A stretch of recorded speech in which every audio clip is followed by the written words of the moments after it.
अपनी निष्ठा परिपक्व करे। पहला कदम मजबूती है कि अपनी निष्ठा परिपक्व करे। कोई तुम्हें साथ नहीं देगा, कोई तुम्हारा इस मार्ग में मित्र नहीं होगा। जिसको मित्र बनाओगे वो घसीट लेगा प्रपंच की तरफ। आपको अकेले चलना है। आज तक का पूरा खुद का अनुभव है, इस मार्ग में अकेले चलना है। इस मार्ग में हमको मरना है। जीवित मर जाए उलट आप में समा यह है दिलगिरी। हर समय कष्ट, 1 मिनट का कष्ट, हर समय का कष्ट, पूरे जीवन का कष्ट। मृत्यु जब तक नहीं होगी तब तक का कष्ट। लेकिन उस कष्ट से ना उदास, ना निराश, ना हताश, पूरे जीवन की बात है। जब साधक पहले पड़ाव में दृढ़ हो जाता है, पहला पड़ाव यही है, सुख की तरफ आकर्षित नहीं होना, दुख से हमें मुख नहीं मोड़ना, तब उसे साधकों को सत्संग मिलता है, शुद्ध संत संग। उस संत संग से शुभेच्छा जागृत होती है, मुझे भगवत प्राप्ति करनी है। पहला पड़ाव तुम्हें सुख घसीटेगा, कदम नहीं बढ़ा देना सांसारिक सुख की तरफ। दुख तुम्हें भयावह लगेगा, कदम उसी की तरफ बढ़ाना। यह है भगवत प्राप्ति के मार्ग का पहले साधक का कदम। पकड़ो, सुख घसीटेगा, सुविधाएं घसीटेंगी, सुख सुविधा की तरफ कदम नहीं बढ़ाना। दुख घसीटेगा, भयावह दिखाई देगा, चलो दुख की तरफ चलो। और जिसने दुख की तरफ कदम बढ़ा दिया भगवत मार्ग में, वो महासुख को प्राप्त हुआ। दूसरा उसको क्या संग? संत संग मिलता है, विशुद्ध संत संग। उससे शुभेच्छा जागृत होती, अशुभ कर्मों का त्याग और भगवत प्राप्ति की प्रबल इच्छा। ऐसे पुरुष को प्रापंचिक रिश्ते नातेदारों से बैठकर बात करना, ये सब कुछ अच्छा नहीं लगता। पहला पड़ाव भोगों की सुविधा मिलेगी, उसकी तरफ से ना बोलना है। दुख है परमार्थ में, ये दिखाई दे रहा है आपको, लेकिन दुख नहीं, महासुख है। जैसे संसार में सुख है, ये दिखाई दे रहा है, लेकिन ये भगवान कह रहे हैं दुखालय है, इधर सुख नहीं है। परमार्थ में दुख दिखाई दे रहा है, लेकिन इधर महासुख है, इधर कदम बढ़ाओ परमार्थ की तरफ। दूसरा, जे ही कदम बढ़ाओगे तो सच्चे संतों का संग मिल जाएगा, पहचान, शुभेच्छा जागृत हो जाएगी, पापाचरणों का त्याग और भगवत मिलन की, शुभ कर्मों की अंदर प्रबल इच्छा जागृत होगी। तीसरा, उसे बद्ध पुरुषों का संग अच्छा नहीं लगेगा। ये रिश्तेदार, नातेदार, सांसारिक भोगों में फंसे हुए लोग, ये अच्छा नहीं लगेगा। भले वो संसार के बीच में रह रहा है, लेकिन उसको इनसे प्रपंच की बातें करना, संसार के लोगों की रिश्ते नाते की बातें, ये अच्छा नहीं लगता। आंतरिक जब मन का आकर्षण भोगों की तरफ होता है, उस भोगों से मन को जलाते हुए परमार्थ की तरफ चलना है। क्या जाने संसारी पुरुष, इनको तो जब जो इच्छा हुई सो भोग लिया, ये क्या जाने चढ़ाई को, ये तो खिसकते हुए गए नरक की तरफ। और वो जब साधक संभल कर चलता है, तब इनको लगता है नहीं नहीं, परमार्थ में इतनी ऊंचाई पर नहीं, भ्रष्ट करने के लिए वो उपदेश देते। तो बद्ध पुरुषों का संग ऐसे साधकों को अच्छा नहीं लगता। उसको अच्छा लगता है भगवत प्रेमी महात्माओं का संग, भगवत मार्ग की चर्चा करने वाले, कैसे हम माया पर विजय प्राप्त करें, कैसे भगवान से अनुराग प्राप्त करें। सजाती संतों का संग अच्छा लगने लगता है, और उसमें संतों के प्रति जो भाव आया, उससे सद्गुणों की वृत्ति बढ़ने लगती है। सद्गुण जो भगवान को प्रसन्न करे, सद्गुण जो भगवान की प्रीति प्रदान करे। प्रपंच से पूरा मन हट जाता है उस साधक का।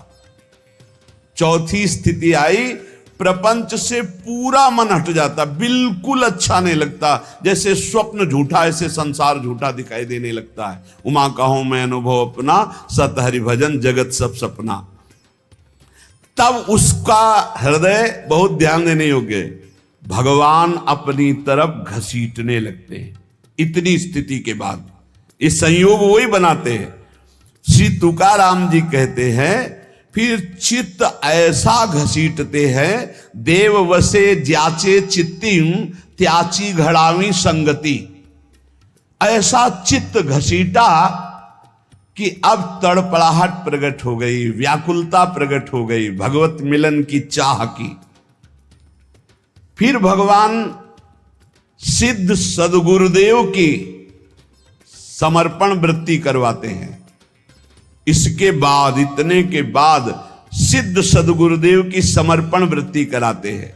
और जहां सिद्ध सदगुरुदेव की समर्पण वृत्ति हुई, उसके आचार विचार चिंतन सब उसी कोटि होने लगे।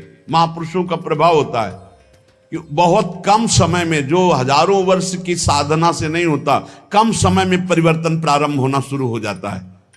उसमें वो सब सामर्थ्य आने लगती, वो सद्गुण आने लगते हैं जिससे वो प्रभु को रिझा सके। ये बातें कभी नहीं होनी चाहिए वैष्णव में। पराई स्त्री का काम भाव से स्पर्श, संयोग, दृष्टि, चिंतन, संभाषण पूर्ण रूप से त्याग होना चाहिए। पराई स्त्री की वैष्णवजन गृहस्थ भी होते हैं, वैष्णवजन विरक्त भी होते हैं। तो जो गृहस्थ हैं वो अपनी स्त्री में धर्मानुकूल, और जो विरक्त हैं भगवत भाव से।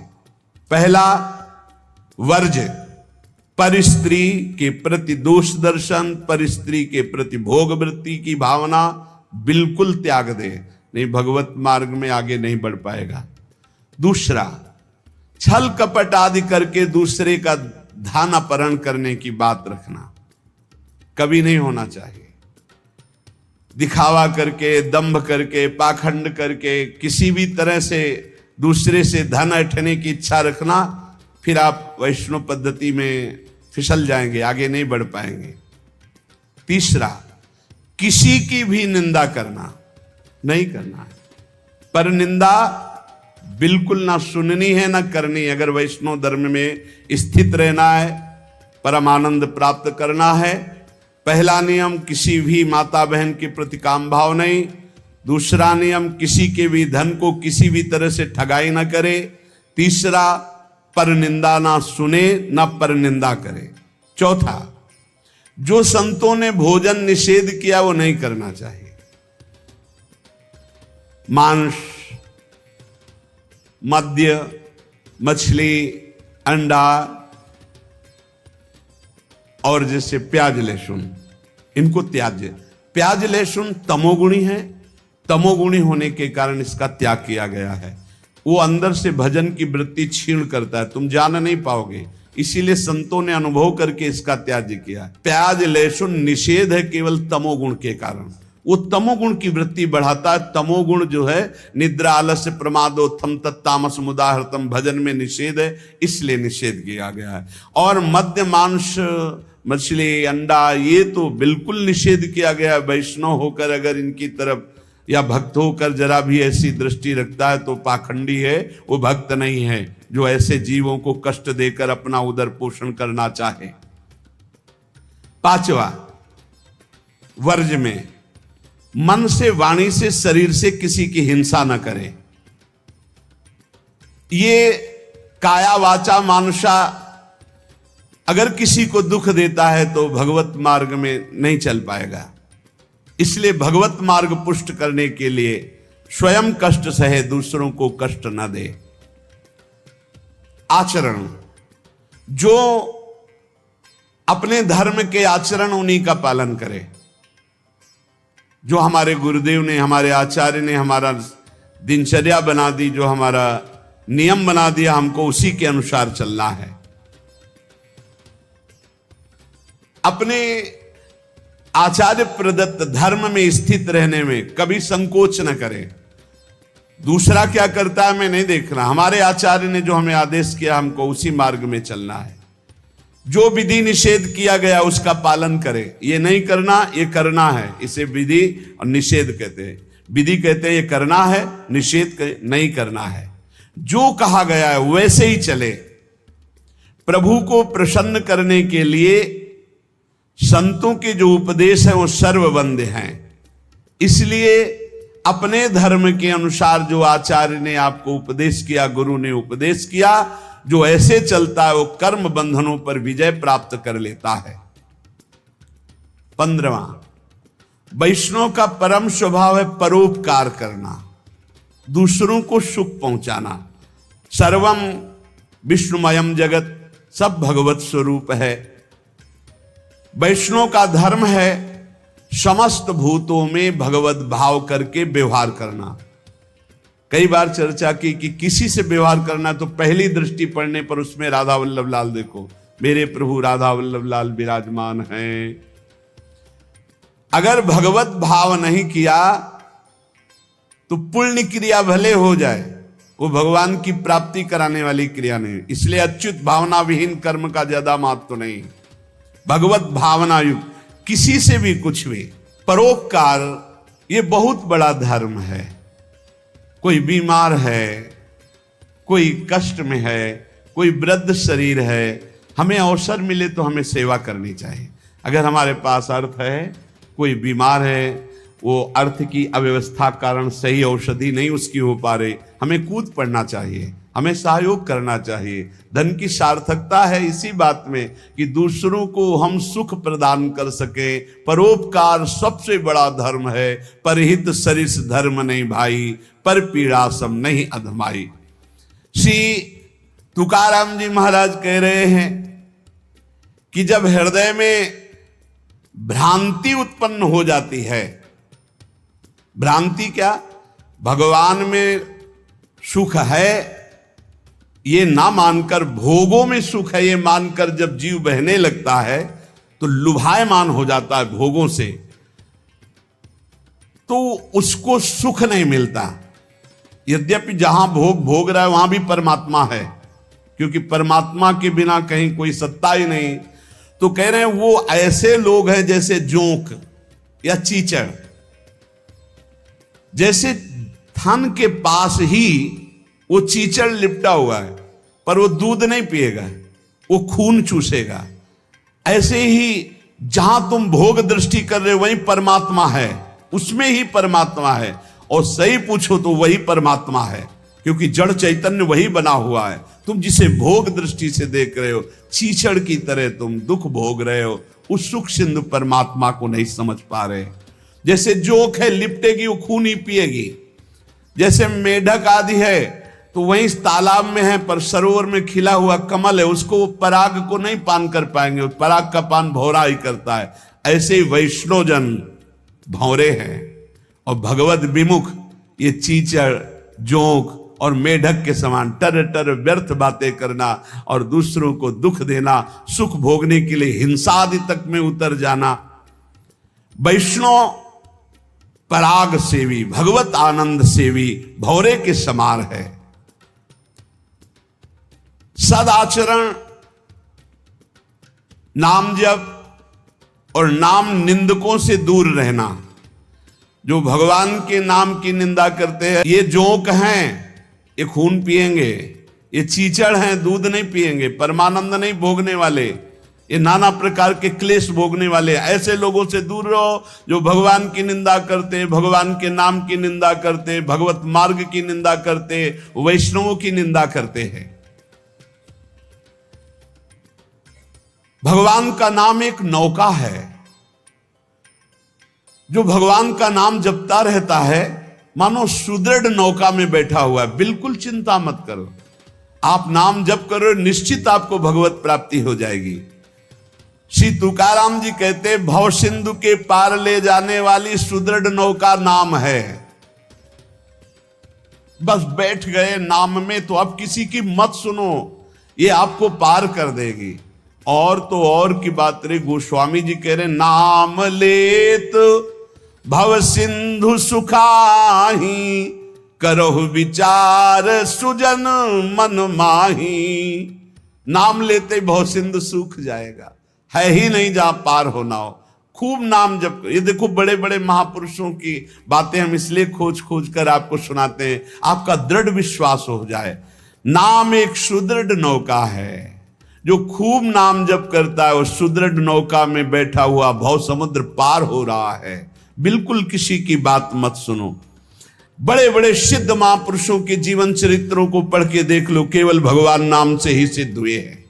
जितने भी उच्च कोटि के महापुरुष हुए, तुकाराम जी सदैव भगवान के धाम को गए, जितने भी महापुरुष हुए आप उनके चरित्रों को पढ़ के देखो, आपको नाम मिलेगा। नाम, जीवन में नाम जितना उतने ही वो महापुरुष हुए।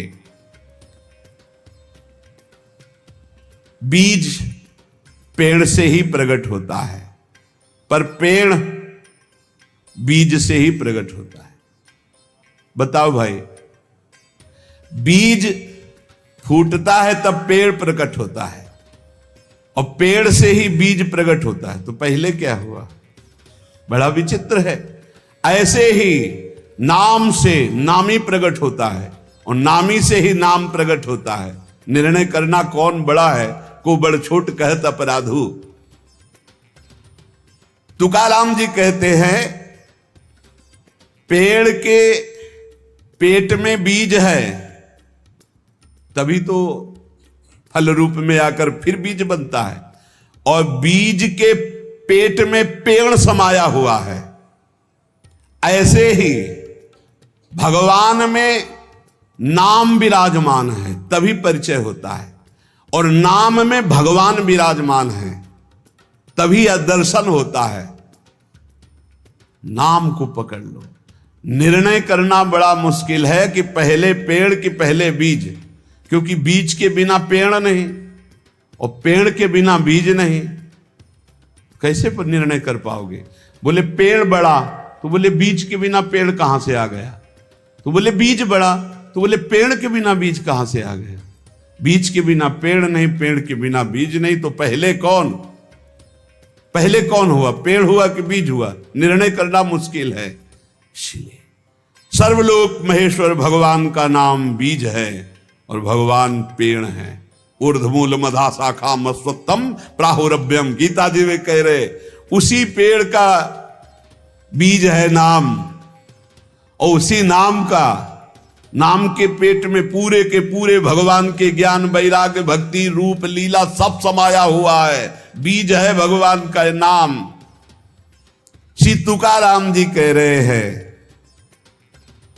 पंडित हो या बालक हो, मूर्ख हो या विद्वान हो, जो नाम को पकड़ लेता है वो सब ज्ञान प्राप्त कर लेता है। सब ज्ञान, बात पकड़ लीजिए। पहले मास्टर जैसे बालक को हाथ पकड़ करके लिखवाता है काखा गाघा, फिर एक दिन वो पूरा का पूरा शब्द पढ़ लेता है। ऐसे प्रारंभ में गुरुदेव साधन बताते हैं, बहुत ही कड़वा लगता है, लेकिन जब वो तो सब ज्ञान उसके अंदर जागृत हो जाता है, सब वैराग्य, भक्ति सब अंदर जागृत हो जाता है। क्या जुगनू कभी सूर्य की तेज की समानता कर सकती है? अन्य जितने साधन है सब जुगनू, वो भी चमकते हैं, और सूर्य है नाम की समानता कोई अन्य साधन नहीं कर सकता। इसलिए सूर्य स्वरूप भगवान के नाम का निरंतर गाय, अन्य साधनों की तरफ दृष्टि मत दो। अखिल जगत महासुख से पूर्ण नजर आएगा जिस समय निरंतर नाम चलेगा। लीला मात्र भगवान का ये माया क्षेत्र है, एक लीला मात्र। ऐसे तर जाओगे तुम्हें समझ भी नहीं पड़ेगा, सुख पूर्वक संसार से तर जाओगे। इस माया जाल से समाप्त होने के लिए तुकाराम जी कह रहे हैं, केवल मुख से तुम नाम उच्चारण करो, भवबंधन अपने आप छिन्न भिन्न हो जाएगा। केवल नाम उच्चारण करो। ये बड़े बड़े महापुरुषों के वचन हैं। भव सिंधु से पार हो जाओगे बिना प्रयास के, सुख पूर्वक यदि नाम जप करोगे। नाम जप की रुचि और बढ़े, इसीलिए ठाकुर सेवा का सौभाग्य मिला है। जैसे जैसे हृदय पवित्र होगा अपने आप नाम जप स्फुरित होने लगता है। तो जब ठाकुर सेवा का तुम्हें अवसर मिले तो जरूर दौड़ भागो, क्योंकि वो नाम जप में प्रीति बढ़ाएगा। ठाकुर सेवा, श्री जी की सेवा, ये तुम्हारे भजन की वृद्धि कर देगी। इसमें कभी ऐसा मत सोचो कि एकांत में बैठकर अगर मैं नाम जप करता तो ठीक था, ये हमको तो सेवा में लगना। सेवा से नाम जप की प्रीति और बढ़ती है। अगर देवालय में सेवा मिले या अपनी कुटिया में ठाकुर सेवा विराजमान करके मिले। देखो, भांट की तरह उनकी स्तुति करो और तुच्छ नीच भाव रखकर अपने को उनकी सेवा में लगा दो, तो तुम्हारे हृदय में नाम सतत चलने लगेगा। जैसे सूतमागध बंदी जन राजा का गुण गाते हैं, ऐसे दैन्य होकर के प्रभु के गुण गाओ।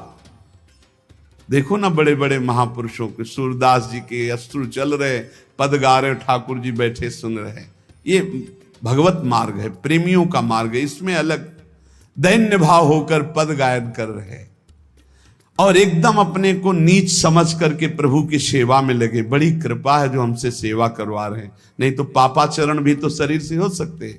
दो बातें यदि हो रही तो तुकाराम जी कह रहे हैं कि नाम जब बहुत शीघ्रता से निरंतर चलने लगेगा। यदि श्री जी की सेवा और श्री जी के गुणों का गायन, लीला गायन दैन्य होकर, जैसे राजा के सामने कुछ चंद धन के लिए सूतमागध बंदीजन उनका जस गाते, ऐसे हम प्रेम के लिए अपने आराध्य देव का जस गाते हैं। श्री तुकाराम जी कह रहे हैं कि बड़े बड़े देवता भी इच्छा करते कि मृत्यु लोक में मानव देह में हमारा जन्म हो जाए, तो हम ऐसा भजन करेंगे कि भगवान को प्राप्त कर लेंगे, स्वर्ग से भी ऊंची स्थिति प्राप्त कर लेंगे। और तुम मृत्यु लोक के भोगों में फंसकर भगवान को छोड़ रहे हो।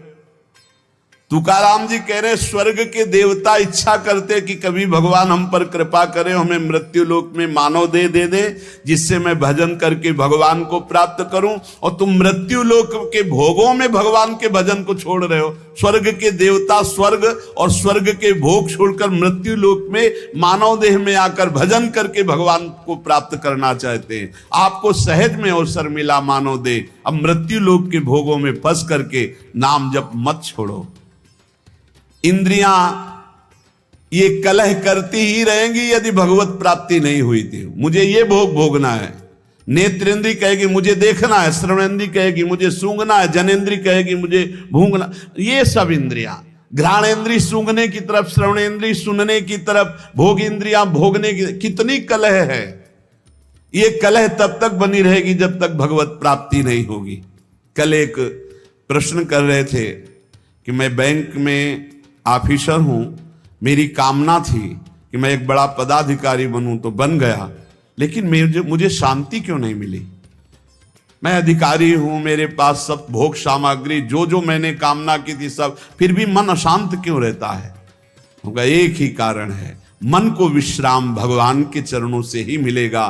तब लग कुशल न जीव को सपने हो मन विश्राम, जब लग भजत न राम को शोक धाम तज काम। कह रहे हैं यहां तुकाराम जी, इंद्रियां परस्पर कलह करती रहेंगी जब तक भगवत साक्षात्कार नहीं होगा। जब इंद्रियों में अशांति, मन में अशांति, तो तुम्हें शांति का कैसे अनुभव हो जाएगा।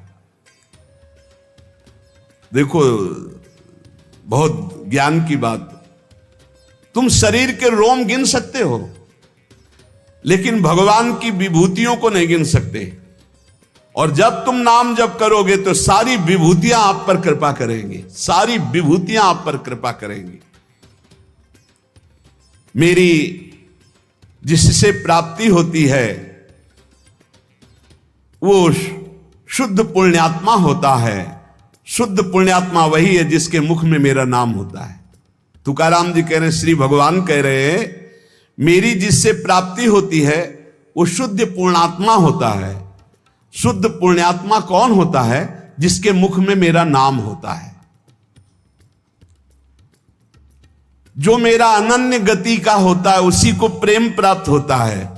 और जो मेरे नाम का अनन्य हो जाता है उसे मेरी अनन्य गति प्राप्त होती है। पकड़ो, महापुरुषों के वचनों को पकड़ो, सब नाम है, सब नाम। जैसे गर्भिणी स्त्री को परोसा गया तो उसको जब तृप्ति हुई तो गर्भस्थ बालक को पुष्टता अपने आप प्राप्त हो जाती है। ऐसे ही जब भक्त प्रसन्न हो जाता है तो भक्त के हृदय में विराजमान भगवान अपने आप संतुष्ट हो जाते हैं। तो नाम जप करे और भक्तों की आराधना करे, अपनी कोई स्वतंत्र इच्छा ना रखे, अपनी इच्छा को भगवान की इच्छा में समर्पित कर दे। माली जल को जिधर ले जाता है उधर ही जल प्रवाहित होने लगता है। हमारे जीवन बगीचा के मालिक हैं भगवान गुरुदेव। जिधर वो हमको ले जा रहे हैं हमको उधर ही बहते चले जाना है। अगर उधर नहीं जाओगे तो प्रवाह फूट पड़ेगा और गलत दिशा की तरफ चला जाएगा। तुकाराम जी कह रहे हैं मधुर और विशद आनंद देने वाला भगवान का नाम है। देखो जल में भेद नहीं होता, जल सब में गिरता है, लेकिन अपने भावानुसार उसका स्वरूप अलग हो जाता है। जल तो ईख में भी गिरता है तो वही जल मधुर गन्ने का रस बन जाता है, और जल धतूर में भी गिरता है जिससे उसका फल पुष्ट होता है, वो जहर बन जाता है। जल केले में गिरता है जिससे कपूर बन जाता है। जल सीपी में गिरता है तो मोती बन जाता है। जल तो समान भाव से बरसता है लेकिन अधिकारानुसार उसका फल अलग अलग हो जाता है। तो जो उपासक भगवान में डूबा हुआ है वो महामधुर रस विशद आनंद विभिन्न विभूतियों का कृपा पात्र बन जाता है। और जो भगवान से विमुख है तो कृपा उनको भी की मानो दे दिया है, पापाचरण करके अपने जहर जैसा जीवन बना लेते हैं, अशांति में जीवन बना लेते हैं। चित्त मगन होकर के जब नाम गुणगान करता है, जब वाणी कंठ अवरुद्ध होने लगता है, शरीर में रोमांच हो जाता है, आंखें अधकुली और अश्रु वर्षा होने लगती है, शरीर में आनंद की लहर तरंगायमान होकर कंपायमान शरीर को कर देती है, ऐसा जब सुख प्रकट होता है तो जीव की जीव दशा नष्ट हो जाती है और वो भगवत स्वरूप हो जाता है। बनावटी नहीं, स्वाभाविक ये स्थिति। जब नाम गुण कीर्तन करते हुए ऐसी मस्ती छाती है, आपाद मस्तक शरीर के चरण से लेकर मस्तक तक रोमांच हो गया, आंखें अधखुली हैं, चेष्टा रहित है, आनंद जल अश्रु रूप में बरस रहा है और ऐसी लहर आनंद की उठ रही कि शरीर कंपायमान हो रहा है। महासुख अलौकिक रस जब प्रकट होता है ऐसा, तो जीव की जीव दशा नष्ट हो जाती है और अपने स्वरूप में स्थित हो जाता है।